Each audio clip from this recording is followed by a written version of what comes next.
Good morning friends, कैसे हैं आप सब लोग। आई होप आप सब लोग बहुत अच्छे होंगे।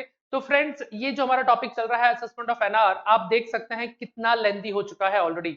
हमारे कई सारे लेक्चर्स अभी भी उसी असेसमेंट ऑफ एनआर पे ही चल रहे हैं और आगे भी कुछ दिनों तक अभी असेसमेंट ऑफ एनआर ही चलने वाला है।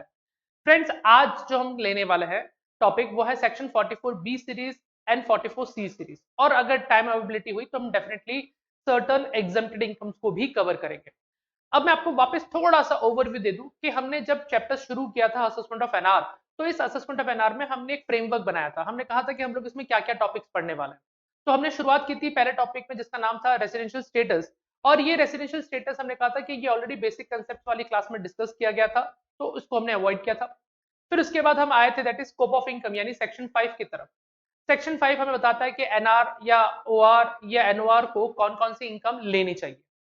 फिर हम बातें थे सेकंड था उसके बाद नेक्स्ट पार्ट पे, और उस नेक्स्ट पार्ट में हमने पढ़ा था regarding that is Indian income और फॉरेन इनकम किसको कहते हैं, क्योंकि ये सेग्रीगेशन हमें हमारे लिए बहुत जरूरी हो जाता है अगर हम स्कोप ऑफ इनकम की बात करें तो इंडियन इनकम फॉरेन इनकम को जानने के लिए हमें सेक्शन 7, 8, 9 को भी पढ़ना पड़ा, और सेक्शन 9 को हमने लास्ट क्लास में कंप्लीट किया। तो यहां तक तो हमारे ओवरऑल टॉपिक सारे कंप्लीट हुए। फ्रेंड्स, अब जो आगे हम पढ़ने जा रहे हैं वो आगे हम पढ़ने जा रहे हैं रिगार्डिंग सेक्शन 44 बी सीरीज और सी सीरीज। अब जैसे देखिए, बी सीरीज और सी सीरीज के बारे में भी थोड़ा सा मैं आपको क्लियर कर दूं। देखिए, कोई भी बंदा हो, कोई भी एनआर हो, अगर ये एनआर जब इनकम अर्न करता है और उसको ये पता चल जाता है कि ये इनकम इंडियन इनकम है और टैक्सेबिलिटी के अंदर आ रही है, इस पर कोई एग्जाम्पशन वगैरह नहीं है, तो इन दैट केस अब उसको उस इंडियन इनकम को क्या करना होगा, डेफिनेटली कोई ना कोई हेड्स में तो दिखाना पड़ेगा। अब वो चाहे पीजीबीपी में दिखाए या अदर सोर्सेस में दिखाए या कैपिटल गेन में दिखाए या सैलरी या house property, depending upon the nature of income, वो इनकम तो उसको किसी न किसी हेड में शो करनी होगी। क्योंकि जब वो हेड में शो करेगा तो वहीं से वो टेबल बनती हुई वो ग्रॉस टोटल इनकम और ग्रॉस टोटल इनकम के बाद टोटल इनकम तक पहुंच पाएगी। और टोटल इनकम के बाद आप जानते हैं टैक्स लायबिलिटी वाला टेबल तो सभी के लिए कॉमन होता है।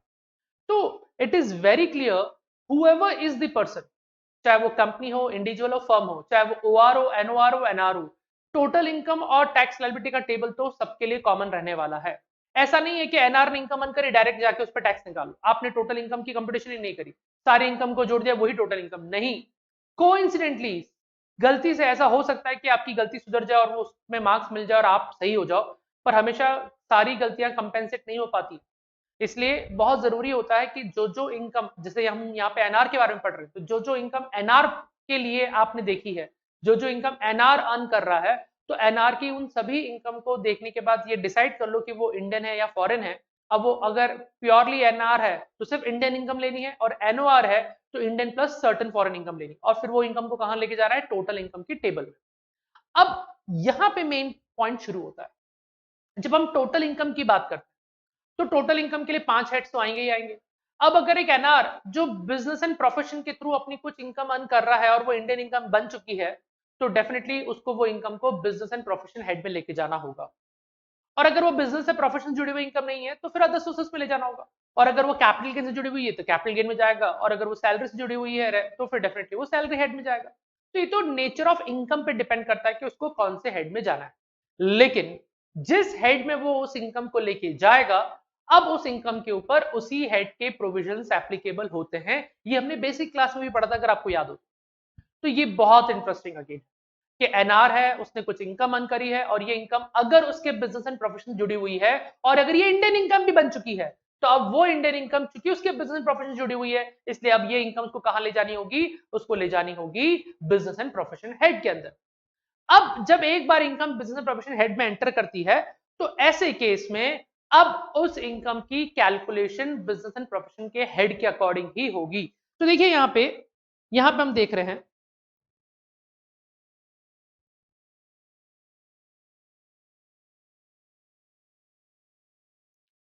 Income to NR from business and profession. अब अगर उसको कोई इनकम हो रही है फ्रॉम बिजनेस एंड प्रोफेशन, तो इस इनकम के ऊपर फॉलोइंग सेक्शंस आपको चेक करने चाहिए।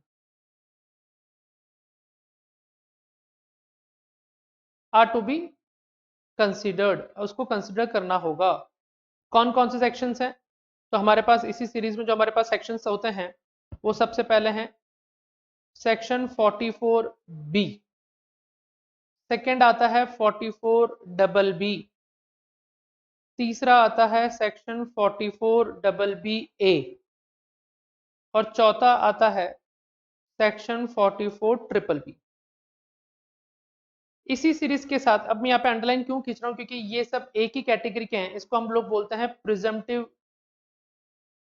Presumptive income category.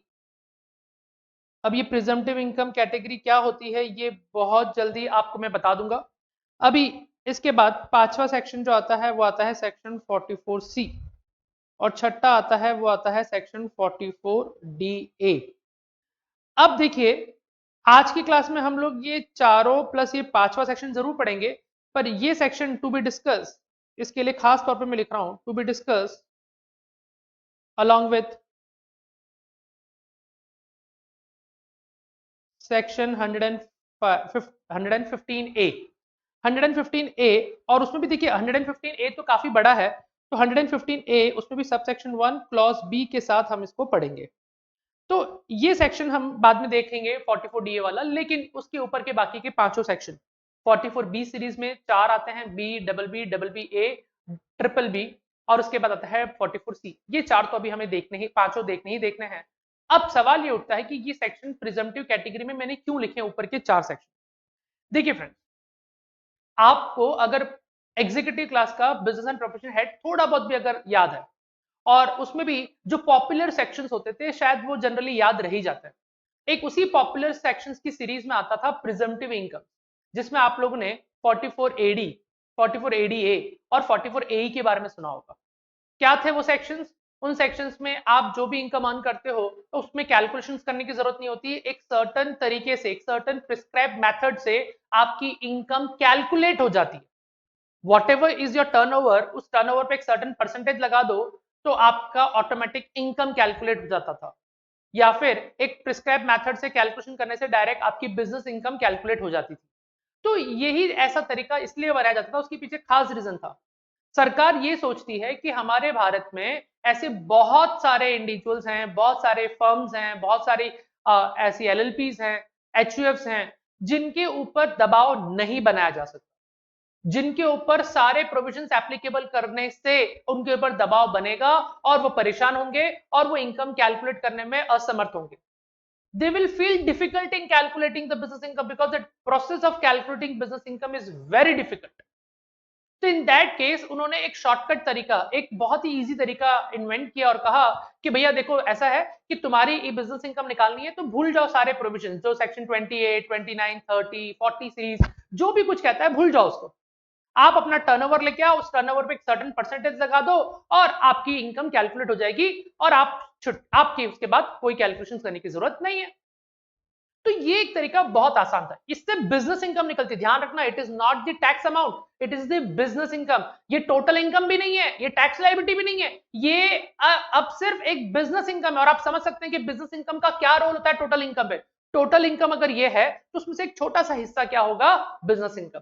तो अब बिजनेस इनकम कैलकुलेट करने के लिए प्रिजम्पटिव इनकम की कैटेगरीज बनाई गई।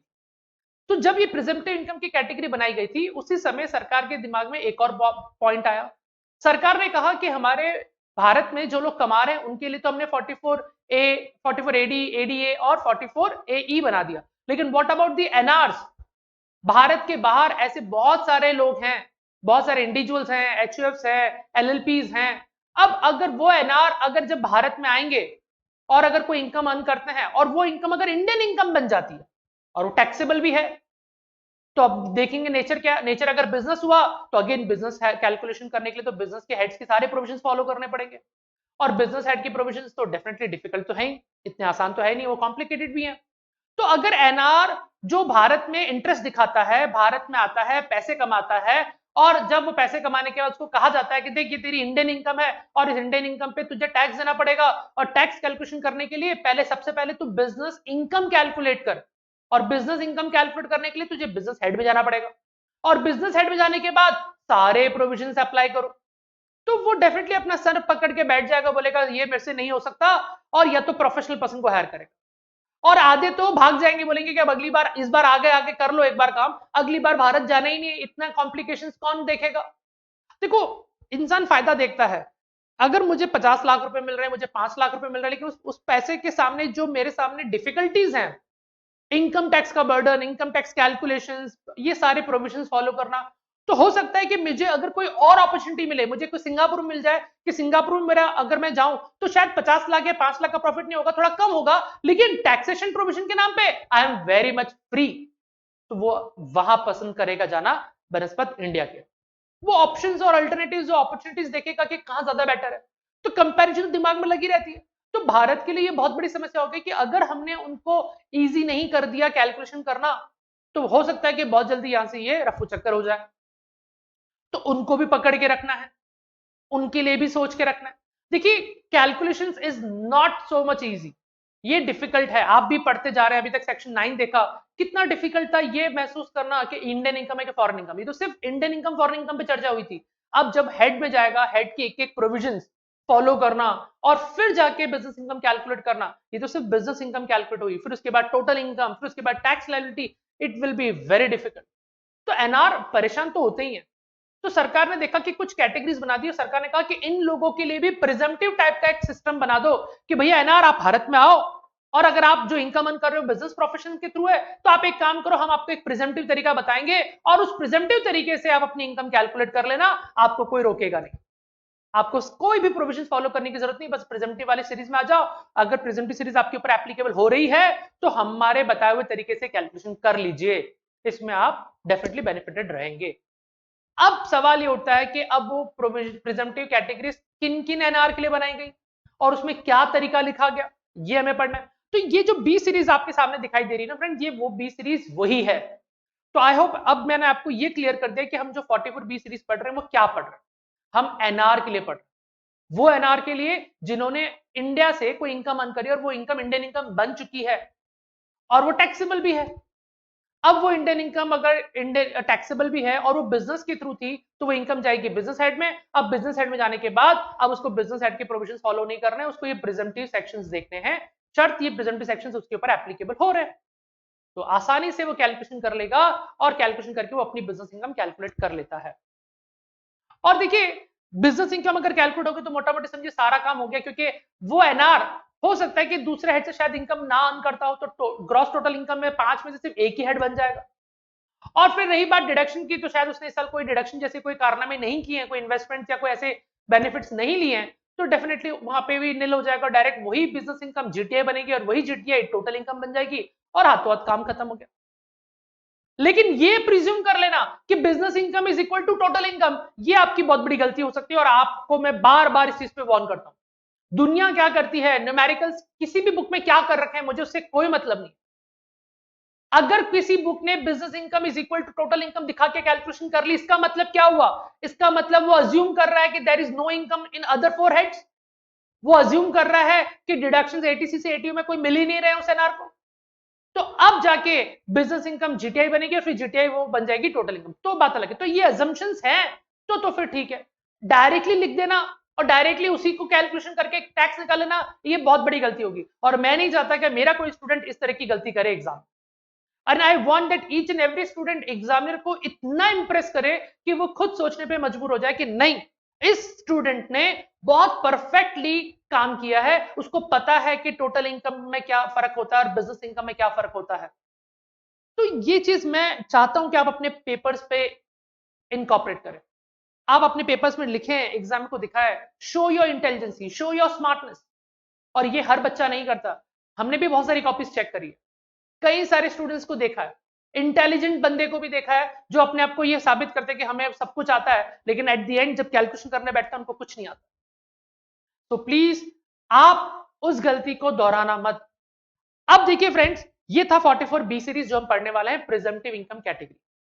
मैं 44 एडीए और एई की बात नहीं कर रहा हूं, तो आर लोगों के लिए था, रेसिडेंट लोगों के लिए था और वो आपने एग्जीक्यूटिव में पढ़ लिया। लेकिन ये बी सीरीज अभी यहां पे पूरी की पूरी आपके असेसमेंट ऑफ एनआर में इंपॉर्टेंट है। अब बात करते हैं हम लोग सी सीरीज। ये 44 सी सीरीज में एक ही सेक्शन आता है 44 सी। ये क्या है? ये भी बहुत सिंपल सा सेक्शन है। इसमें अब यह है कि मान लीजिए फॉर एग्जांपल आप जब अपनी इनकम को लेके बिजनेस हेड में आते हैं, और बिजनेस हेड में आ गए, क्योंकि एक एनआर है, उसके पास में इनकम है, और वो इनकम इंडियन इनकम बन चुकी है, वो टैक्सेबल भी है, और वो बिजनेस एंड प्रोफेशन से है, तो एनआर उस बिजनेस इनकम को, उस इनकम को कहां लेके आएगा? Business head. अब बिजनेस हेड के सारे प्रोविजन फॉलो करने पड़ेंगे, लेकिन अगर प्रिजेंटिव लग रहा होगा तो नहीं करने, पर अगर प्रिजेंटिव नहीं लग रहा है तो एप्लीकेबल 44B सीरीज के सेक्शन एप्लीकेबल नहीं हो रहे हैं, फिर तो उसको क्या करना पड़ेगा? सारे सेक्शंस कैलकुलेट करने ही पड़ेंगे। वैसे सरकार ने सोच समझ के काफी लोगों के नाम इनकॉर्पोरेट कर दिए, लेकिन आज भी बहुत सारे एनआर असेसी ऐसे हैं जो 44B में बेनिफिट नहीं ले पाते। अब जो नहीं ले पाते, क्यों नहीं ले पाते? क्योंकि वो उसके अंदर कवर्ड नहीं हो रहे। तो ऐसे केस में क्या होगा फ्रेंड्स? ऐसे केस में आपको एक ही बात का ध्यान रखना है कि यहां पे जो सी सीरीज आएगी वो भी उसको यूज करनी पड़ेगी, अगर वो एप्लीकेबल हो रही है तो। अब ये सी सीरीज है क्या? मैं आपको सी सीरीज के बारे में बताता हूं थोड़ा सा। ये सी सीरीज में ये लिखा है कि एक हेड ऑफिस है जो कि इंडिया के बाहर है, और एक ब्रांच है जो कि एनआर है, वो इंडिया के अंदर है। अब ये ब्रांच उस हेड ऑफिस के लिए काम करता रहता है, खूब सारे इनकम अर्न करके देता है, और जो इंडियन ब्रांच है वो खर्चे भी करता है, और हेड ऑफिस भी खर्चे करता है। अब हेड ऑफिस के हाथ से कुछ ऐसे खर्चे हो गए, हेड ऑफिस के हाथ से कुछ ऐसे खर्चे हो गए जो कि कॉमन है for head office also and for branch also. तो हेड ऑफिस क्या करता है? उस एक्सपेंडिचर को पूरा बुक नहीं करता, जितना पोर्शन उसके रिस्पेक्ट में था वो उतना बुक करेगा, बाकी जितना पोर्शन ब्रांच के रिस्पेक्ट में था वो उसको अलोकेट कर देगा। ऐसे टॉपिक को हम क्या बोलते हैं? अपॉर्शनमेंट। आप याद कीजिए, आपने अगर कॉस्टिंग के अंदर पढ़ा होगा, ओवरहेड्स के अंदर अपॉर्शनमेंट क्या होता है? That is segregating the expenditure to respective department. और ये अपॉर्शनमेंट करने के लिए आपको बहुत सारे बेसिस देखने पड़ते हैं। तो जब एक हेड ऑफिस को पता है कि जो खर्चा मैंने किया वो अकेला मेरे लिए नहीं है, वो मेरे साथ साथ दूसरे लोगों से भी जुड़ा हुआ है, तो वो ये खर्चे अपॉर्शनमेंट कर देता है। अपॉर्शन में क्या होगा? कुछ हिस्सा किसको मिल जाएगा? ब्रांच को भी मिल जाएगा। अब वो ब्रांच जो हिस्सा, उसको खर्चे का हिस्सा जो मिला है वो खर्चा वो लेगा और उस खर्चे को डेबिट कर देगा पीएन। अब यहां पे इनकम टैक्स की खास नजर है। इनकम टैक्स कहता है कि भैया, ब्रांच को कहता है कि देख, क्या हेड ऑफिस से तुझे जो खर्चा अपॉर्शन होके आया है और तूने जो पीएल में डेबिट किया है वो हद से ज्यादा डेबिट तो नहीं कर दिया? अब हद से ज्यादा डेबिट करने का मतलब, तो इनकम टैक्स कहता है कि हमने एक लिमिट बना रखी है, अगर तू उस लिमिट से ज्यादा डेबिट करता है अपॉर्शनमेंट में तो हमें बर्दाश्त नहीं है, हम एक्सेप्ट नहीं होने देंगे। तो अप टू लिमिट तक तो अलाउड है, उसके ऊपर अगर तू डेबिट करता है तो वो डिसअलाउ कर दिया जाएगा। तो ये मैंने आपको सोच बता दी 44C की, जो हम पढ़ेंगे। अभी हम 44C डिस्कस नहीं कर रहे हैं, ये मत समझना कि मैंने पढ़ा दिया, नहीं, मैंने सिर्फ ये बताया कि 44C में हम क्या देखने वाले हैं। तो आज की क्लास में 44B सीरीज कंप्लीट होगी, 44C के अंदर हमें ये देखने को मिलेगा। फिर आते हैं 44DA की तरफ। जैसे मैंने कहा, ये हम 115A सीरीज में पढ़ेंगे। तो friends, 115A series, B series जो हम देखेंगे, ये स्पेशल इनकम की सीरीज है। तो 115A सबसेक्शन 1 क्लॉज बी के साथ 44DA को लिया जाएगा, क्योंकि दोनों साथ में अटैच्ड है।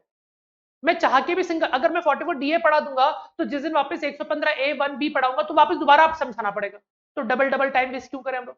तो 44DA हम उसके साथ ही पढ़ेंगे।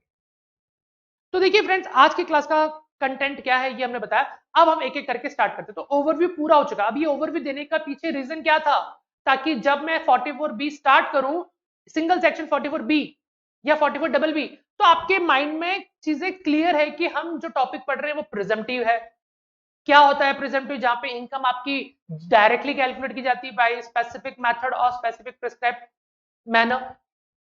अब ये क्यों हुआ? बिकॉज सरकार नहीं चाहती कि एनआर यहाँ पे और कॉम्प्लिकेशन में फंस जाए, तो सरकार ने एनआर के लिए बेनिफिट कर दी, इजी कर दिया तरीका, और बोला कि तुम तो डायरेक्टली प्रेजेंटिव में आ जाओ और इजी तरीके से अपनी कैलकुलेशन कर लो, आपको पीजीपी के दूसरे सारे प्रोविजंस फॉलो करने की जरूरत नहीं पड़ेगी। तो ये माइंड सेटअप होने के बाद जब आप 44B, डबल बी ए और ट्रिपल बी पढ़ोगे तो पढ़ने में बहुत आसानी होगी। तो चलिए फ्रेंड्स, अब स्टार्ट करते हैं कि आखिर ये 44B के अंदर हमें सबसे पहले क्या देखने को मिलेगा। तो अब देखिए सेक्शन 44B। अब 44B कहता है, इसका नाम है शिपिंग बिजनेस ऑफ एनआर। अब ये क्या है शिपिंग बिजनेस ऑफ एनआर? देखिए यहां पे समझाता हूं मैं आपको। अब ये एक एनआर है। अब ये एनआर कोई भी हो सकता है। कोई भी का मतलब individual, HUF, firm, AOP BOI, company, local authority, it may be any person. अब ये जो एनआर है ये एंगेज्ड है इन शिपिंग बिजनेस। अब शिपिंग बिजनेस का मतलब क्या होता है, तो ये शायद आप सब जानते होंगे, लेकिन फिर भी मैं आपकी नॉलेज के लिए बता दूं। शिपिंग बिजनेस का मतलब होता है कि यहां पे वो एक तरह से क्या कर रहा है, ट्रांसपोर्टर का काम कर रहा है। यहाँ पे वो सामान अपने शिप पे लोड करता है, सामान के अंदर गुड्स आ गए, कैरेजेस आ गए, लाइफ स्टॉक्स आ गए। लाइफ स्टॉक का मतलब आपकी भेड़ बकरियां वगैरह जो भी, जिसको हम कैटल्स बोलते हैं सारे। तो आपके पैसेंजर्स आ गए, आपके गुड्स आ गए, आपके लाइफ स्टॉक्स आ गए, आपकी मेल्स आ गई, मतलब मेल्स मतलब आपकी डाक वगैरह सारी। तो डाक भी है, पर्सन्स भी हैं मतलब पैसेंजर्स, और सामान भी हैं।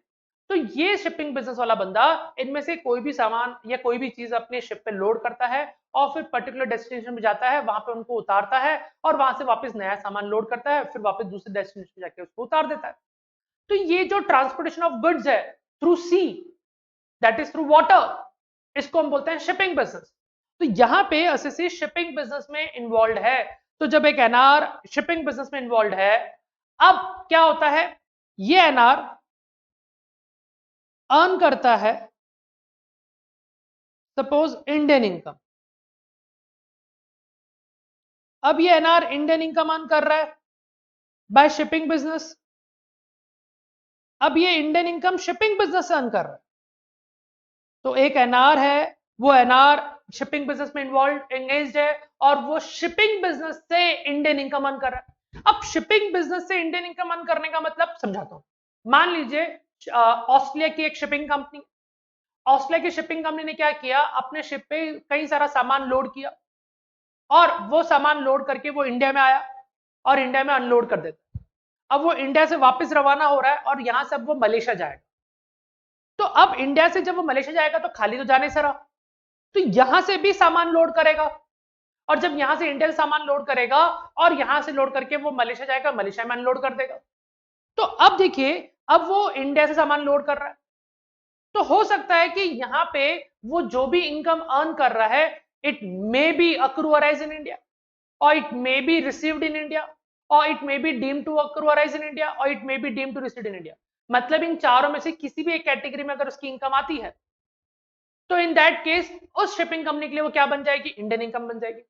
अभी जैसे मैंने कहा कि वो लंदन से वहां से रवाना हुई और इंडिया में आई और इंडिया में सामान अनलोड कर दिया, और अनलोड करते वक्त तो जो पार्टी थी जिनका ये सामान था, उनसे भी कुछ सर्टन अमाउंट चार्ज कर रहा है कि भैया इतना पैसा लगेगा, ये है वो है। वहां पे उन्होंने हमें फ्रेट नहीं दी या 50% दी, 50% आप दोगे। तो अब मान लीजिए वो इंडिया में भी कुछ इनकम रिसीव कर रहा है, तो इनकम रिसीव्ड इन इंडिया हो गया, तो वो इंडियन इनकम बन गई। तो इंडियन इनकम बनना इंपॉर्टेंट है। अब वो चाहे accrue arise in India through बनता है, रिसीव्ड इन इंडिया के थ्रू बनता है, या deem to received in India के थ्रू बनता है, या deem to accrue arise in India के थ्रू बनता है। कुल मिला के ये एनआर जो शिपिंग बिजनेस में इन्वॉल्व है, उसके हाथ में शिपिंग बिजनेस की वजह से इंडियन इनकम हो रही है। अब शिपिंग बिजनेस की वजह से जब उसको इंडियन इनकम हो रही है, तो ऐसे केस में यहां पे सेक्शन 44 बी एप्लीकेबल हो जाएगा। अब 44 भी एप्लीकेबल हो जाएगा। और यहां पे एक सर्कुलर आया था जिसमें साफ लिखा हुआ है कि जब वो इंडियन इनकम अर्न करता है, और जनरली ये इंडियन इनकम में क्या होता है, फ्रेट्स, फ्रेट, अदर चार्जेस, ये सब चीजें होती हैं इसमें। जनरली फ्रेट बहुत इंपॉर्टेंट, फ्रेट मतलब भाड़ा, ये बहुत नॉर्मल फैक्टर है। लेकिन इसमें एक चीज और इसमें कहा है, डीमर्रे चार्जेस। अब ये डीमर्रे चार्जेस क्या होता है, ये डीमर्रे चार्जेस होता है बेसिकली, जैसे ऑस्ट्रेलिया से शिप इंडिया में आई, इंडिया में शिप आ गई, अब शिप आते ही यहाँ पे सामान अनलोडिंग होता है, तो जिसका सामान होता है वो आता है और अपना सामान क्लेम करके ले जाता है। लेकिन अब जिस पार्टी का सामान था, वो पार्टी सपोज 4 दिन लेट आई, आज आना था, आज नहीं आके 4 दिन बाद आती है, तो 4 दिन तक उस शिप को सामान अपने पास रखना पड़ा। तो शिप अथॉरिटी जो कैप्टन है वो कहेगा कि तुम्हारी वजह से, तुम्हारे लेट होने के चक्कर में हमें 4 दिन तक सामान ब्लॉक रखना पड़ा, तो हमें भी नुकसान होता है, तो अब ये 4 दिन का एक्स्ट्रा पैसा आपको देना पड़ेगा, जिसको बोलते हैं डीमरे चार्जेस। तो फ्रेट चार्जेस में include any other related charges also, जिसमें डीमरे चार्जेस भी कवर होता है। तो अगर कोई शिपिंग कंपनी यानी शिपिंग बिजनेस एसएससी जो एनआर है, अगर वो इंडियन इनकम अर्न कर रहा है और इंडियन इनकम के अंदर वो किसी भी तरह का फ्रेट हो या कुछ भी हो, अगर वो इंडियन इनकम अर्न कर रहा है, तो उस इंडियन इनकम के ऊपर 44 बी एप्लीकेबल हो जाएगा। अब जब 44 बी एप्लीकेबल होगा, तो उसका इंपैक्ट क्या होगा, अब एप्लीकेबल हो जाने के बाद इंपैक्ट क्या होगा? तो सबसे पहला impact, no need to calculate business income, no need to calculate business income according to section 28 to 44A। आपको 28 से लेके 44A देखने की जरूरत नहीं है। Second, no need to maintain books of accounts and conduct audit। आपको बुक्स ऑफ अकाउंट्स भी रखने की जरूरत नहीं है और ना ही ऑडिट की कोई रिस्पॉन्सिबिलिटी होगी। तो देखिए कितना रिलैक्सिंग हो गया उस एनआर के लिए कि ना तो बिजनेस इनकम 28 से लेके 44A के सेक्शंस को देख के बनानी है, ना ही बुक्स ऑफ अकाउंट्स रखनी है, ना ही ऑडिट करनी है। और तीसरा कहता है कि income will be presumed. Income क्या करेंगे? प्रिज्यूम करेंगे। कितनी प्रिज्यूम करेंगे? Eight the rate of 7.5% of Indian income. 7.5% of Indian income. अब देखिए जितनी भी इंडियन इनकम है उस इंडियन इनकम का 7.5% क्या बन जाएगा? Will be called as business income. इसको हम क्या बोलेंगे? बिजनेस इनकम बोलेंगे, जो कि हम बिजनेस हेड में दिखा सकते हैं। ये बिजनेस इनकम है। आई होप आपको फ्रेंड्स ये बात समझ में आ गई होगी पूरी तरह से, इसमें कोई भी डाउट नहीं होगा। फिर भी अगर कोई पॉइंट है, कोई डाउट है तो प्लीज आप मुझे बता सकते हैं। अब देखिए फ्रेंड्स, यहां पे सारे प्रोविजंस हमने कंप्लीट वे में लिख दिया है। अब सवाल ये उठता है कि जब अगर एक एनआर को जब पता चल चुका है कि ये मेरी इंडियन इनकम है, ये शिपिंग बिजनेस के थ्रू आ रही है, तो अब वो सीधा क्या करेगा? उस इनकम को लेगा, उसको पीजीपी हेड में डालेगा और पीजीपी हेड में कोई भी प्रोविजन फॉलो नहीं करेगा, सिर्फ 44B की तरफ जाएगा। और 44B कहता है कि जितनी भी इंडियन इनकम है उस इंडियन इनकम का 7.5% अप्लाई कर दीजिए। अब 7.5% मल्टीप्लाई करने के बाद जो भी फिगर आएगा वो उसकी बिजनेस इनकम बन जाएगी और उस इनकम को वो बिजनेस हेड के अंदर दिखा देगा। अब बिजनेस हेड में अलग से कोई कैलकुलेशन करनी नहीं, this is full and final business income. तो 44B तो हमारा कंप्लीट हुआ। इसी तरह से फ्रेंड्स अब 44B के बाद हम आगे मूव करते हैं टुवर्ड्स 44BB। अब देखिए फ्रेंड्स सेक्शन 44B क्या कहता है? तो सेक्शन 44BB कहता है इनकम टू एनआर फ्रॉम, अब ये इनकम जो हो रही है एनआर को किससे हो रही है? From either supply of plant and machinery और एक्सट्रैक्शन ऑफ मिनरल ऑयल। अब देखिए यहां पे हो क्या रहा है, मैं आपको थोड़ा सा क्लियर कर दूं। अब देखिए एक एनआर है, ये एनआर जो है बेसिकली इस एनआर के पास बहुत अच्छी नॉलेज है, that is how to extract the mineral या मिनरल ऑयल। अब ये जमीन में से मिनरल ऑयल कैसे निकालना चाहिए, कौन सी मशीन यूज करनी चाहिए, क्या टेक्निक होनी चाहिए, ये एनआर को अच्छे से पता है। तो जब एनआर के पास ये वास्ट नॉलेज है तो काफी लोग उनके पास जाते हैं और उनसे ये नॉलेज लेते हैं। तो एनआर उसके बदले में उनसे क्या चार्ज करता है? रॉयल्टी या एफटीएस। तो ये जो इनकम की जो बात हो रही है बेसिकली ये इनकम रॉयल्टी के थ्रू होती है, क्योंकि इसके पास अपना स्पेसिफिक तरीका है। ये एफटीएस के थ्रू भी हो सकती है। तो अब बेसिकली एनआर को ये रॉयल्टी एफटीएस इनकम हो रही है, लेकिन इसमें स्पेसिफिक क्या चीज की नॉलेज है उसके पास? एक्सट्रैक्शन करने की। क्या एक्सट्रैक्शन करने की? मिनरल ऑयल एक्सट्रैक्ट करने की। तो मान लीजिए इंडिया का एक व्यक्ति उस एनआर के पास जाता है और एनआर को बोलता है कि एनआर मुझे मेरे देश में मिनरल ऑयल एक्सट्रैक्ट करना है और मैं आपसे हेल्प मांगना चाहता हूँ, आप मेरी हेल्प कीजिए, मुझे बताइए कि मैं अच्छे से और कितनी ज्यादा क्वांटिटी में एक्सट्रैक्ट कैसे करूं और कहां से करूं। तो एनआर उसको फुल कंसल्टेंसी देता है, अपनी पूरी नॉलेज शेयर करता है और एनआर की मदद से अब भारतीय पर्सन जो इंडियन पर्सन है वो जमीन में से मिनरल ऑयल एक्सट्रैक्ट कर पाता है। अब इंडियन पर्सन उस एनआर को क्या देता है? रॉयल्टी देता है या एफटीएस देता है। तो एनआर के हाथ में क्या हो जाती है? इनकम। अब अगर ये income accrue or arise in India है या रिसीव्ड इन इंडिया है या deem to received in India है या deem to accrue or arise in India है, तो फिर एनआर के हाथ में वो इनकम क्या बन जाएगी? इंडियन इनकम बन जाएगी। अब ये इंडियन इनकम जब बनी है तो ये इंडियन इनकम बनी है और इसका सोर्स ही क्या है, उसका बिजनेस एंड प्रोफेशन, यही तो इस एनआर का बिजनेस या प्रोफेशन है। तो एनआर के लिए ये इंडियन इनकम है, टैक्सेबल है और ये it is from business and profession. तो एनआर इस इनकम को बिजनेस एंड प्रोफेशन हेड में लेके जाएगा। लेकिन चूंकि अब प्रिजम्पटिव कैटेगरी पढ़ रहे हैं तो इसलिए उसको पीजीपी की कोई भी सेक्शन देखने की जरूरत नहीं। अब वो 44BB में आएगा और देखेगा कि हाँ मेरे पर ही सेक्शन एप्लीकेबल हो रहा है, अब वो 44BB के हिसाब से अपनी इनकम कैलकुलेट कर लेगा। तो यहाँ पे एक बात तो मैंने आपको बताया। अब दूसरी बात इसमें क्या आती है कि ये एनआर जो है ना, ये टेक्निकल सर्विसेज या आपके रॉयल्टीज यानी आपकी नॉलेज शेयर करने के अलावा ये प्लांट एंड मशीनरी भी सप्लाई करता है। तो एनआर जब विदेश में बैठा है तो यहाँ पे इंडिया से एक आदमी आता है और कहता है कि सर मुझे आपकी वो मशीन चाहिए, मुझे आपकी वो डिवाइस चाहिए, मुझे आपकी वो इक्विपमेंट्स चाहिए, वो पैरामीटर्स चाहिए और उसकी मदद से मैं एक्सट्रैक्शन कर पाऊं। तो एनआर उसको वो इक्विपमेंट्स, पैरामीटर्स या डिवाइसेस देता है और उससे एक सर्टेन हायर चार्जेस यानी कोई रेंटल अमाउंट चार्ज करता है। तो ये भी एनआर के लिए क्या बन जाता है, एनआर के लिए एक इनकम बन जाती है। और अगर ये इनकम इंडियन इनकम बन गई तो ये भी तो उसका बिजनेस है, तो ये इंडियन इनकम बन गई, टैक्सेबल है और because of business and profession. तो इन दैट केस अब एनआर इस इनकम को बिजनेस एंड प्रोफेशन हेड में लेके आएगा और 44BB के अंदर आके प्रिजम्पटिव तरीके से इस इनकम को कैलकुलेट करेगा।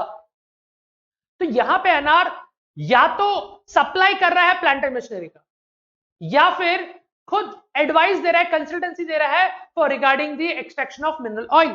तो यहां पे income to NR from either supply of plant and machinery और एक्सट्रैक्शन ऑफ मिनरल ऑयल, यहां पे बेसिकली कंसल्टेंसी का काम है उसका,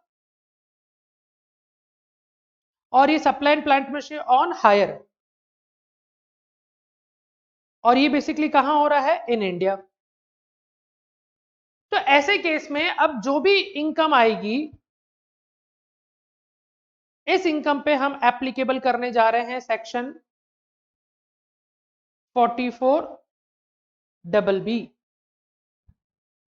अब 44BB में अगेन इसके इंपैक्ट क्या होंगे अगर ये एप्लीकेबल हो गया तो इसका impact, first income is to be calculated on presumptive basis,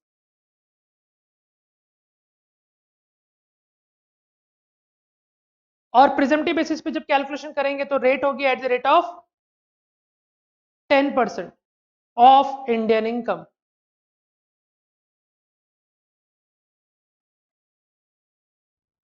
अब देखिए इसका सेकंड इंपैक्ट क्या होगा, सेकंड इंपैक्ट वही, no needs of books of accounts, books of accounts की जरूरत नहीं है, ऑडिट की जरूरत नहीं है। तीसरा इंपैक्ट कहता है कि असेसी हैव एन ऑप्शन। अब देखिए ये बहुत इंपॉर्टेंट पॉइंट है, assessee have an option, option of what, option to declare lower income. अब ये क्या कंसेप्ट है इसको मैं समझाता हूं। देखिए अब जब असेसी को एनआर को कहा गया कि भैया देखो आप 44BB के अंदर कवर हो रहे हो तो अब आपको अपनी इनकम प्रिजम्पटिव बेसिस पे निकालनी होगी। अब आप एक काम कीजिए, जो भी आपकी इंडियन इनकम है उस इंडियन इनकम का 10% आप ले लीजिए, ये आपकी बिजनेस इनकम होगी। अब असेसी जो एनआर है वो बोलता है मैं तो नहीं मानता इस चीज को, 10% तो बहुत हायर साइड होता है, मैं तो इतना कमाता ही नहीं हूँ, मेरी इनकम तो इससे भी कम है। तो असेसी के पास ऑप्शन है to declare lower income, but अब ये जो बट है ना, ये कंडीशन, बट यहाँ पे कंडीशन है। अब बट कहता है यहाँ पे कि आपको क्या करना पड़ेगा, फर्स्ट मैंडेटरीली आपको बुक्स ऑफ अकाउंट्स रखनी पड़ेगी, आपको ऑडिट भी करनी पड़ेगी, और दूसरा आपको इनकम यानी बिजनेस इनकम कंप्यूट करनी पड़ेगी। Now your BI means business income compute करनी पड़ेगी as per section 28 to 44A। आपको 28 से लेके 44A के सारे सेक्शंस अप्लाई करने हैं और उसको अप्लाई करके आपको बिजनेस इनकम निकालनी है, मैंडेटरीली आपको बुक्स ऑफ अकाउंट्स रखनी है, मैंडेटरीली आपको ऑडिट भी करानी है, और तीसरा इंपॉर्टेंट पॉइंट कि आपकी कंपलसरी स्क्रूटनी भी होगी, कंपलसरी स्क्रूटनी। अब ये कंपलसरी स्क्रूटनी क्या होती है, और वो भी लिख देता हूं under section 143 subsection 3। Now what is compulsory scrutiny? Now compulsory scrutiny means what? देखिए जब असेसी रिटर्न फाइल करता है, रिटर्न ऑफ इनकम फाइल करता है, जिसको हम कहते हैं that is ITR, income tax return. Income tax return file करने के बाद वो रिटर्न असेसमेंट में जाते हैं, यानी डिपार्टमेंट उस रिटर्न को चेक करते हैं।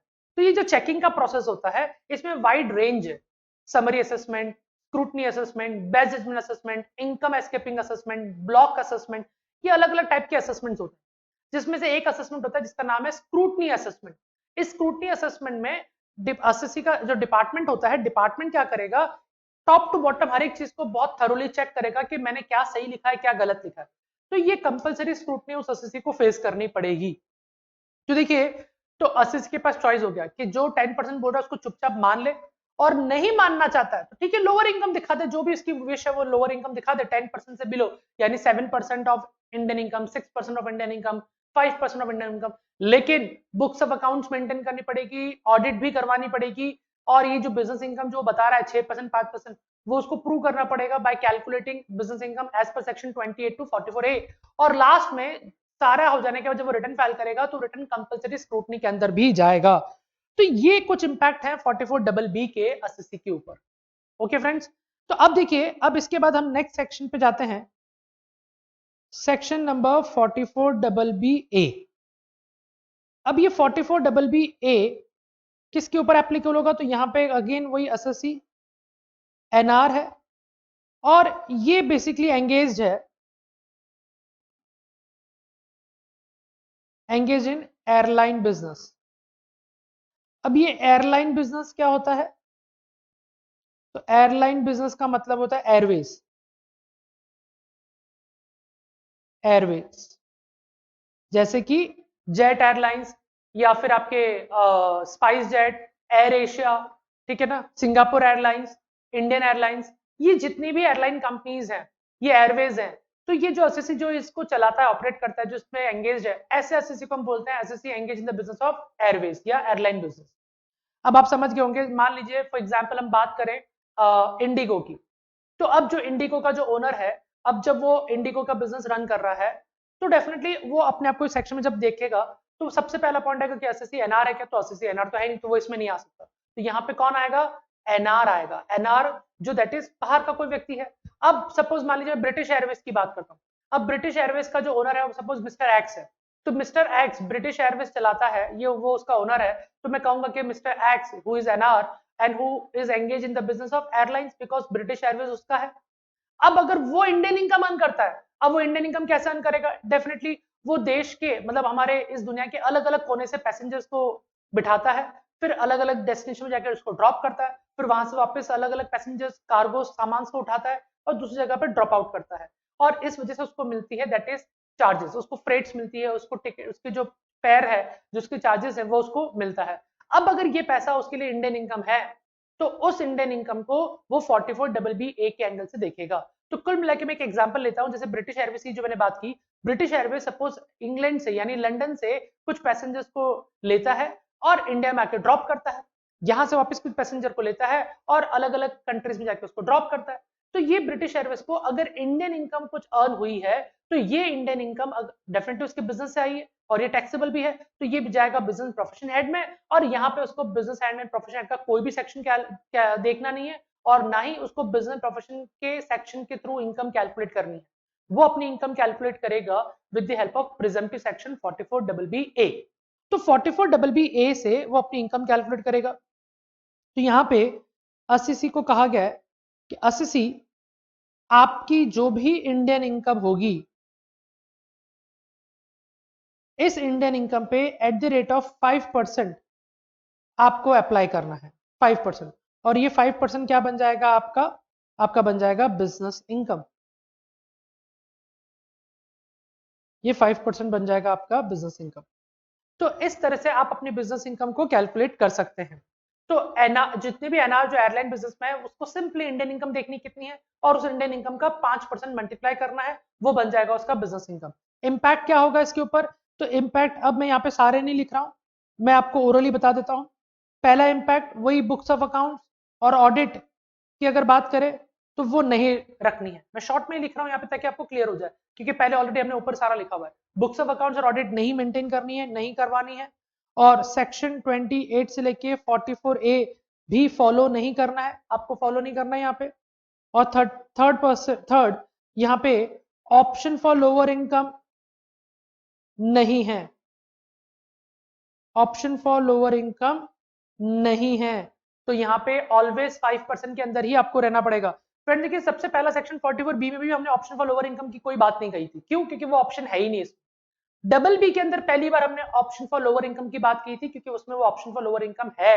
लेकिन डबल बी ए के अंदर again option for lower income नहीं है, तो इसमें इसके बारे में सोचना भी नहीं। आपको ना पीजीपी का कोई सेक्शन फॉलो करना है, ना ही आपको यहाँ पे बुक्स ऑफ अकाउंट्स और ऑडिट रखनी है, और ना ही आपको यहाँ पे लोअर इनकम का ऑप्शन है। बस यहाँ पे आपको क्या करना है, प्रिजम्पटिव बेसिस पे आपको इनकम कैलकुलेट करनी है। प्रिजम्पटिव बेसिस पे आपको इनकम कैलकुलेट करनी है। तो आई होप फ्रेंड आपको 44BB ए भी आपको समझ में आ गया होगा। अब हमारे सामने एक ही सेक्शन बचता है, वो है लास्ट, दैट इज 44BBB। अब 44BBB क्या कहता है उस पर भी आ जाते हैं। सेक्शन 44BBB, यहां पे जो एसएससी है वो एसएससी एनआर तो है, लेकिन इसके साथ इंपॉर्टेंट पॉइंट एक और लिखा गया है, अप्रूव्ड फॉरेन कंपनी। अब देखिए एनआर जो है, लेकिन वो एनआर एक अप्रूव्ड फॉरेन कंपनी है। तो एनआर, बाकी सब में हमने क्या लिखा था, एनआर मतलब बाकी एनआर के अलावा, एनआर तो है लेकिन वो इंडिविजुअल भी हो सकता है, फर्म भी हो सकता है, कंपनी भी हो सकता है, कोई भी हो सकता है। लेकिन यहाँ पे वो एक अप्रूव्ड फॉरेन कंपनी होनी चाहिए, मतलब foreign company which is been approved by government of India, तो उसको अप्रूव्ड फॉरेन कंपनी कहते हैं। अब ये जो एंगेज है, ये किस में एंगेज है, engage in civil constructions, turnkey projects, civil construction turnkey projects. अब देखिए सिविल कंस्ट्रक्शंस और टर्नकी प्रोजेक्ट्स के अंदर पावर प्रोजेक्ट्स हो सकते हैं, डैम्स हो सकते हैं, रोड्स हो सकते हैं, एक्सेट्रा। तो कुल मिला के एक अप्रूव्ड फॉरेन कंपनी है वो बेसिकली इंडिया में engaged in the business of civil constructions of turnkey projects. अब टर्नकी प्रोजेक्ट्स का मतलब क्या होता है, टर्नकी प्रोजेक्ट्स का मतलब होता है वो प्रोजेक्ट जिसमें जीरो से लेके एंड तक के, जीरो से लेके लास्ट तक के सारे काम ये अकेली इकलौती कंपनी पूरा पूरा कंप्लीट करती है। मतलब एक ही कंपनी को सारा ठेका दे दिया कि जो भी काम करना है जीरो से लेके बॉटम तक सब कुछ तुम्हें ही करना है, और तुम्हें जितनी एजेंसीज को हायर करना है तुम करो, लेकिन सरकार ने डायरेक्टली इस कंपनी को ऑथराइज कर दिया कि अब तुम्हें ये सारा काम करना है। फॉर एग्जाम्पल मुझे एक पावर प्लांट लगाना है, तो पावर प्लांट लगाने के लिए मैंने एक फॉरेन कंपनी को बुलाया और फॉरेन कंपनी को पूरा टर्न की बेसिस पे प्रोजेक्ट दे दिया। अब वो फॉरेन कंपनी मुझे पूरा पावर प्लांट सेटअप करके देगी। अब उसके लिए उसको जितनी भी एजेंसीज लगानी पड़े वो लगाएगी, मुझे सिर्फ उस एनआर से मतलब है, मैं उस एनआर से डील करूंगा कि भाई मेरा पावर प्रोजेक्ट कंप्लीट हुआ कि नहीं हुआ। तो इट इज कॉल्ड टर्न की प्रोजेक्ट, जहां पे सब कुछ काम एक एजेंसी संभाल रही है। तो अब उसको जितनी भी इंडियन इनकम होगी यहाँ पे, अब देखिए ये फॉरेन कंपनी ने जब ये काम किए तो ये काम करने पे डेफिनेटली कुछ ना कुछ तो इनकम होगी, और वो इंडियन इनकम हो सकती है, और ये इंडियन इनकम उसके बिजनेस एंड प्रोफेशन की वजह से आ रही है और ये टैक्सेबल भी है, तो उसको बिजनेस हेड में जाना होगा। और बिजनेस हेड में जाके अब इस इंडियन इनकम पे वो क्या प्रिजम्पटिव बेसिस पे, अब प्रिजम्पटिव बेसिस पे कैलकुलेशन होगी, और कैलकुलेशन होगी that is eight the rate of 10%। अब 10% के हिसाब से इंडियन इनकम का 10% लगा लो, और ये जो 10% होगा ये बन जाएगा आपका प्रिजम्पटिव इनकम। अब यहाँ पे इंपैक्ट वही है। अब देखिए इसके इंपैक्ट में क्या क्या वही, अब इसमें no need of books of accounts और audit, second no need of section 28 to 44A, और तीसरा income to be calculated on presumptive basis.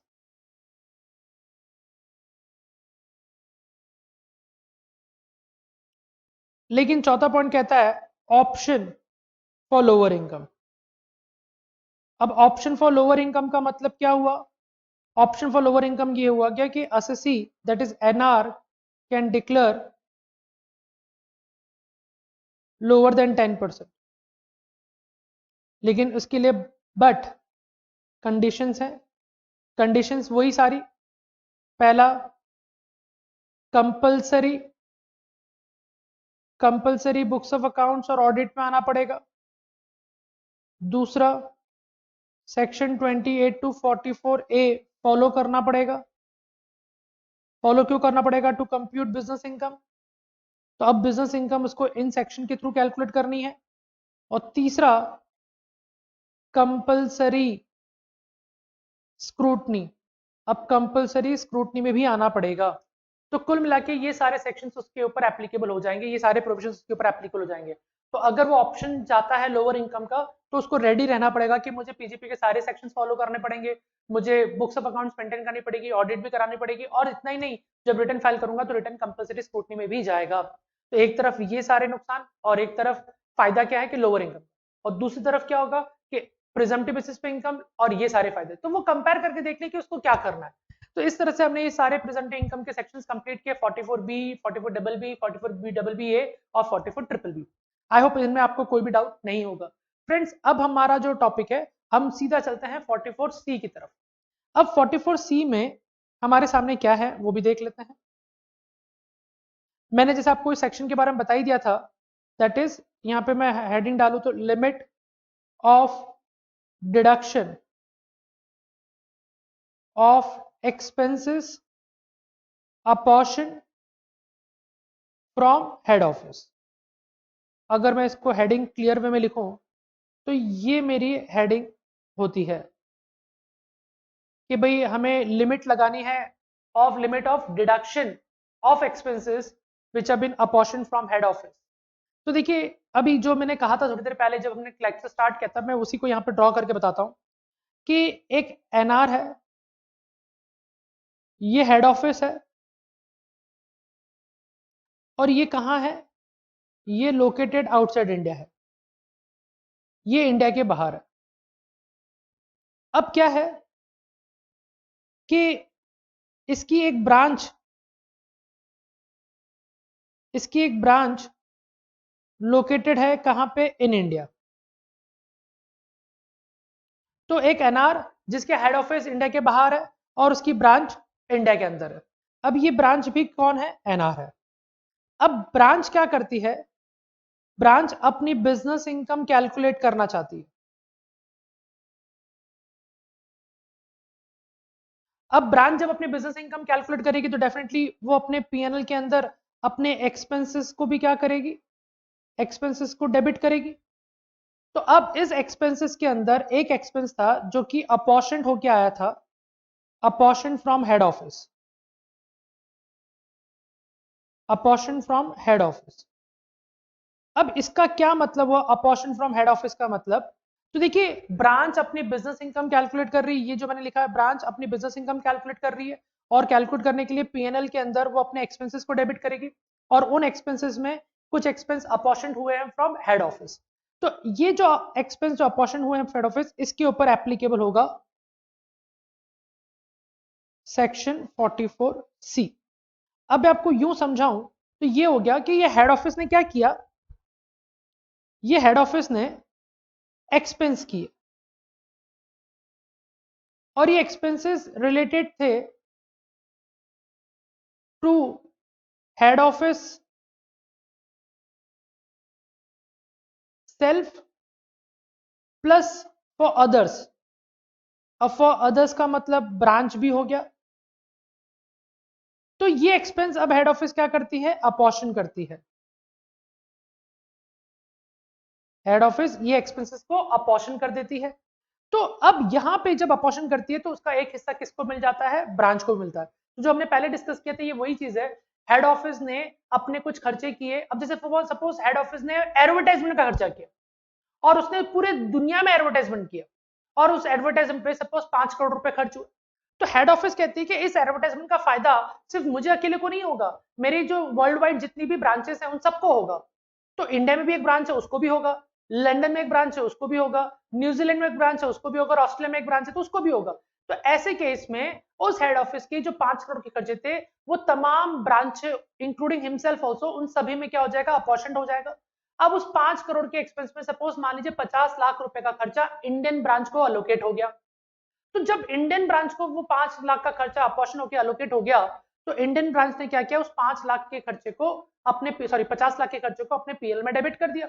जब अपने पीएल में डेबिट कर दिया तो यहाँ पे सेक्शन 44C लगता है, और सेक्शन ये कहता है, मतलब भारत सरकार कहती है ये सेक्शन के थ्रू कि भैया आप ये जो खर्चा डेबिट कर रहे हो जो कि अपॉर्शन होकर आपके पास आया है, क्या ये लिमिट को क्रॉस कर रहा है जो 44C ने बना रखी है? अगर ये लिमिट को क्रॉस कर रहे हैं तो आप लिमिट तक के खर्चे को ही डेबिट कर सकते हैं, उससे ज्यादा के खर्चे को डेबिट नहीं कर पाएंगे, उससे एक्सेस जितना भी है वो आपको डिसअलाउ करना पड़ेगा।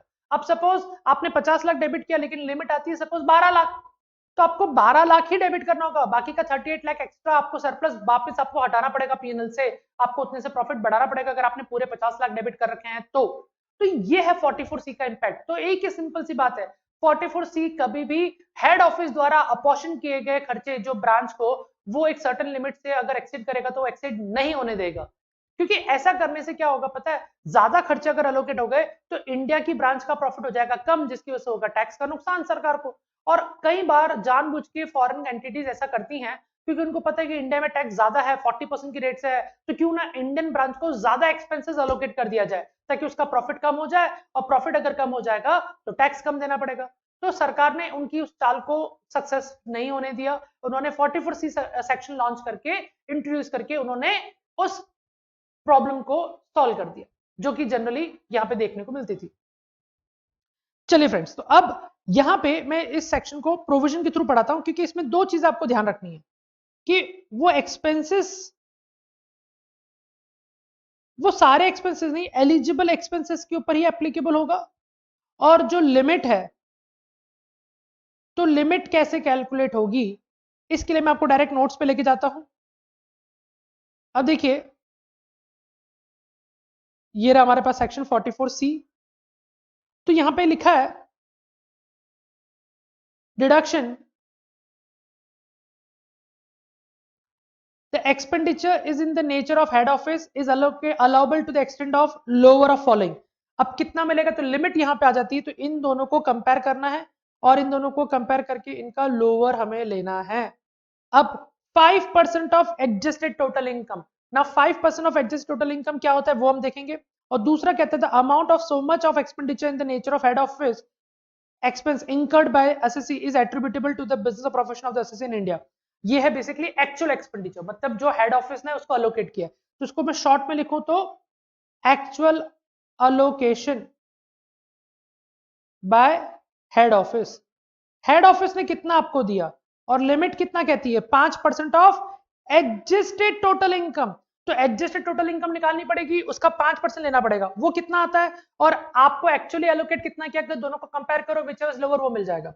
अब क्या होता है, अगर आपकी टोटल इनकम लॉस है, अगर टोटल इनकम लॉस है तो आपको 5% ऑफ एडजस्टेड टोटल इनकम नहीं लेना है, 5% एवरेज एडजस्टेड टोटल इनकम लेना है। ध्यान रखना फ्रेंड्स, अगर आपकी टोटल इनकम पॉजिटिव है तो आप डायरेक्टली एडजस्टेड टोटल इनकम का 5% ले लीजिए, लेकिन अगर आपकी टोटल इनकम नेगेटिव है तो आप क्या करेंगे, आपका एवरेज एडजस्टेड टोटल इनकम लेना है, एवरेज एडजस्टेड टोटल इनकम, सिर्फ तो एडजस्टेड टोटल इनकम नहीं, उस एडजस्टेड टोटल इनकम का एवरेज कर देना है और फिर उसका 5% लेना है। ठीक है फ्रेंड्स, ये समझ में आ गया होगा। अब सवाल ये उठता है कि जो टोटल इनकम है, ठीक है, उसका एडजस्टमेंट करना है, उसमें एडजस्टमेंट करेंगे तो वो क्या बन जाएगा, एडजस्टेड टोटल इनकम, और अगर वही टोटल इनकम अगर लॉस हो गई तो एडजस्टेड टोटल इनकम तो है लेकिन उसका एवरेज कर लेंगे, बस इतना सा फर्क है। तो पहले ही देखते हैं एडजस्टेड टोटल इनकम किसको कहते हैं।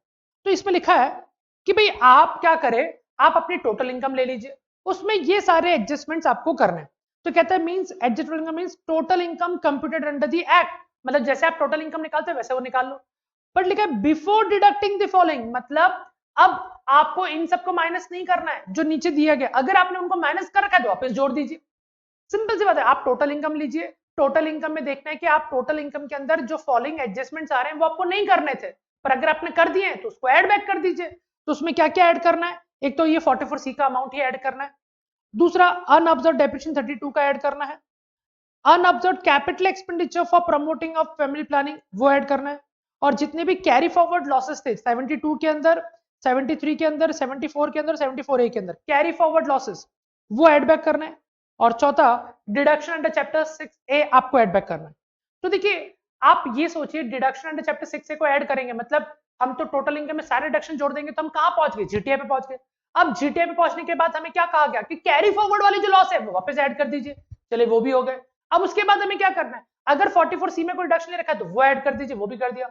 आपने 32 के अंदर जो अनऑब्जर्व्ड डेप्रिसिएशन है उसको ऐड बैक कर दीजिए, और फैमिली प्लानिंग में अगर कोई आपका जो अनऑब्जर्व्ड अमाउंट था वो भी ऐड कर दीजिए, तो वो भी ऐड कर दिया। तो ये सारे खर्चे अगर आपको क्वेश्चन में दे रखे हैं तो आप वापस उनको एड बैक कर दीजिए और फिर देखिए टोटल इनकम क्या आती है। उस टोटल इनकम को हम क्या बोलेंगे, एडजस्टेड टोटल इनकम। अब इस टोटल इनकम का आपको कितना लेना है, 5%, और इसको कंपेयर करना है एक्चुअल एक्सपेंस के साथ, और जो भी लोअर होगा वो लोअर हमें अलाउ करना है। लेकिन अब प्रॉब्लम ये हो गई कि हमारी टोटल इनकम तो आ गई लॉस में, नेगेटिव में। तो नेगेटिव अगर टोटल इनकम आती है, एडजस्ट टोटल इनकम अगर हमारी नेगेटिव आ गई तो अब क्या करेंगे, तो हमें एवरेज करना है। अब एवरेज कितने साल का करेंगे, तो देखिए average adjusted total income, where total income was assessable for all of the 3 preceding assessment year। आपके पास पिछले 3 साल की टोटल इनकम है क्या, आपको देखना है कि आपका बिजनेस इतना पुराना है कि आपके पास लास्ट 3 साल की टोटल इनकम है क्या, एडजस्टेड टोटल इनकम है क्या, सॉरी नॉट टोटल इनकम, क्या आपके पास लास्ट 3 साल की एडजस्टेड टोटल इनकम है क्या। आपने कहा हाँ सर, तो एडजस्टेड टोटल इनकम को जोड़ो, उसको डिवाइड बाय 3 करो, तो क्या हो जाएगा, आपका आंसर आ जाएगा एवरेज एडजस्टेड टोटल इनकम। लेकिन अगर लास्ट 3 साल आपके पास वर्किंग में नहीं थे, लास्ट 2 साल ही थे, तो उन 2 सालों की एडजस्टेड टोटल इनकम लीजिए, उनको जोड़िए, उनको डिवाइड बाय 2 कर दीजिए, और डिवाइड बाय 2 करने के बाद आपके हाथ में क्या आ जाएगा, adjusted total income. Last third ये कहता है कि अगर आपके पास 3 साल नहीं है, 2 साल नहीं है, तो 1 साल है, तो उस साल की ही आप एडजस्टेड टोटल इनकम ले लीजिए और उसको डिवाइड बाय 1 करना पड़ेगा कि और तो कोई मतलब रहेगा नहीं, तो वही एडजस्टेड टोटल इनकम आपके लिए क्या बन जाएगी, that is average adjusted total income. लेकिन ध्यान रखना, लिमिट कभी भी नेगेटिव में नहीं हो सकती, लिमिट नेगेटिव का है उसका मतलब जीरो हो गया, और वो जीरो हो गया तो मतलब जीरो और actual expenditure which is lower, तो जीरो ही आपको अलाउ किया जाएगा। अब सवाल ये उठता है कि अब ये कौन कौन से खर्चे हैं जो हेड ऑफिस अपॉर्शन करती है जिसके ऊपर हम 44C लगाते हैं। अगर हेड ऑफिस ने एलिजिबल, मैंने कहा ना एलिजिबल स्पेसिफाइड एक्सपेंडिचर के ऊपर ही 44C लगेगा। अगर हेड ऑफिस ने हमारी लिस्ट में बताए हुए एक्सपेंडिचर के अलावा अगर कुछ दूसरे एक्सपेंडिचर अगर आपको अपॉर्शन किए हैं तो उसके ऊपर 44C नहीं लग सकता, तो 44C लगेगा only on the list of specified expenditure. अब ये कौन कौन से हेड ऑफिस के एक्सपेंडिचर होते हैं, तो पहला नाम आता है rent, rates, taxes, repairs or insurance or any premises outside India used by business and profession। तो रेंट हो गया, रेट्स हो गया, टैक्सेस हो गया, इंश्योरेंस हो गया, रिपेयर्स हो गए, अगर ये किसी बिल्डिंग वगैरह पे लगा रहे हो तो। दूसरा हो गया सैलरी, वेजेस, एन्युटी, पेंशन, फी, बोनस, कमीशन, ग्रेजुटी, परक्यूसिट और profit in लिeu of salary in addition to salary whether paid or allowed to any employee or any managing person employed in any office outside India। तो एक ऐसा आदमी जिसको आप salary दे रहे हैं, wages दे रहे हैं, जिसको एम्प्लॉयड किया इंडिया के बाहर, पर उसका फायदा सब लोग उठाते हैं, तो ये उसकी सैलरी को अपॉर्शन किया जा सकता है। फिर ट्रैवलिंग बाय एन एम्प्लॉय और अदर पर्सन एम्प्लॉयड इन और managing in the affair of any office outside India, तो कोई एम्प्लॉय ट्रैवलिंग के ऊपर खर्चा कर रहा है और वो ट्रैवलिंग सबके लिए बेनिफिशियल हो रही है। और चौथा, any other matter connected with the executive और general administration as may be prescribe, जब सरकार को जो लगेगा कि हाँ भाई ये खर्चे भी इसमें आने चाहिए, तो जो भी प्रिस्क्राइब होगा उन खर्चे को भी हमें इसमें कवर करना होगा। तो फ्रेंड्स ये थे हमारे एलिजिबल एक्सपेंसेस और ये था हमारा लिमिट निकालने का तरीका। लिमिट हमारी कितनी थी ये, और अगर वो एडजस्ट टोटल इनकम नेगेटिव होगी तो वो कैसे उसको डील करेंगे, उसका एवरेज एडजस्ट टोटल इनकम कैसे निकालेंगे वो भी हमने देखा। तो ये प्रोविजन भी आई होप आपको क्लियर हो चुका होगा। तो ये था हमारा सेक्शन 44C। लॉजिक बहुत क्लियर है, कहीं ऐसा नहीं हो जाए कि गलती से हेड ऑफिस ज्यादा अलोकेट कर दे और आप वो पूरा ही डेबिट कर दो। पूरा डेबिट ना हो इसलिए आपने जितना भी एक्चुअल डेबिट किया वो या लिमिट आपको देखना, और लिमिट के लिए आपको एडजस्टेड टोटल इनकम में जाना होगा, और एडजस्टमेंट करने के लिए आपको पहले टोटल इनकम लेनी है और उसमें जो हमने नाम पढ़े थे उन सबको एड बैक करना है। और अगर टोटल इनकम ही नेगेटिव है तो कुछ मत कीजिए, लास्ट 3 साल के एडजस्टेड टोटल इनकम लीजिए, उसको जोड़ दीजिए, डिवाइड बाय 3, लास्ट 2 साल के लीजिए, उसको जोड़ दीजिए, डिवाइड बाय 2 कर दीजिए, और अगर 1 साल है तो सिर्फ 1 साल का लीजिए, उसको ही आप एवरेज एडजस्ट टोटल इनकम मान सकते हैं, पर वो नेगेटिव नहीं होना चाहिए, ध्यान रखें। तो फ्रेंड्स हमारा 44C भी कंप्लीट हो चुका है। तो हम आज की क्लास में हमने प्रेजेंट के सारे सेक्शन 44B सीरीज वाले कंप्लीट किए, 44C भी हमने कंप्लीट किया। अब फ्रेंड्स ये टॉपिक हम यहीं पे एंड करते हैं, ताकि मैं नहीं चाहता कि लेक्चर थोड़ा बड़ा हो जाए और आपको समझने में दिक्कत है। आप इसको पहले गो थ्रू अच्छे से कर लीजिए, तो कल की क्लास में हम लोग स्टार्ट करेंगे एग्जम्प्टेड इनकम। अब एनआर के हाथ में कुछ इनकम बहुत स्पेसिफिकली एग्जम्प्ट कर रखी है, तो वो एग्जम्प्टेड इनकम हम पढ़ेंगे, और उस एग्जम्प्टेड इनकम के बाद हमें पढ़ना होगा दैट इज 115 वाली सीरीज। तो चलिए फ्रेंड्स आज का लेक्चर यहीं पे एंड करते हैं। Thank you so much.